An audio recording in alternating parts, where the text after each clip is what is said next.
ભાવનગરમાં state monitoring cell દ્વારા નકલી દારૂના નેટવર્કનો પર્દાફાશ કરવા માટે તપાસનો ધમધમાટ શરૂ કરવામાં આવ્યો છે। એસએમસીની ટીમે વર્તેજ આમલીવાડી વિસ્તારમાં રહેતા આ કેસના મુખ્ય સૂત્રધાર ગૌતમ સોલંકીના નિવાસ સ્થાને ત્રાટકીને વિધિવત પંચનામાની કાર્યવાહી હાથ ધરી હતી। સ્થાનિક સ્તરે ચાલી રહેલા ગેરકાયદેસર કારોબારને મૂળમાંથી ઉખાડી ફેંકવા માટે એસએમસી સંપૂર્ણ એક્શન મોડમાં જોવા મળી રહી છે। તપાસનું ચક્ર આગળ ધપાવતા એસએમસી દ્વારા માત્ર મુખ્ય સૂત્રધાર જ નહીં પરંતુ આ નેટવર્ક સાથે જોડાયેલા અન્ય સાગરીતો પર પણ સકંજો કસવામાં આવ્યો છે। એસએમસીની ટીમોએ મુખ્ય આરોપી ગૌતમ સોલંકી ઉપરાંત મધ્યપ્રદેશના રઈસ તેમજ અન્ય સહ આરોપીઓ જતીન અને સારસના ઘરે પણ એક સાથે પંચનામાની કામગીરી હાથ ધરી હતી। આ દરોડાથી દારૂના નેટવર્ક સાથે સંકળાયેલા તત્વોમાં ભારે ફફડાટ વ્યાપી ગયો છે।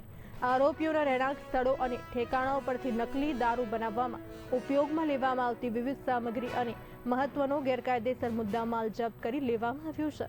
આ સમગ્ર રેકેટના તાર ક્યાં સુધી જોડાયેલા છે તે શોધવા માટે એસએમસી દ્વારા વધુ ઊંડાણપૂર્વકની કાનૂની તપાસ શરૂ કરવામાં આવી છે।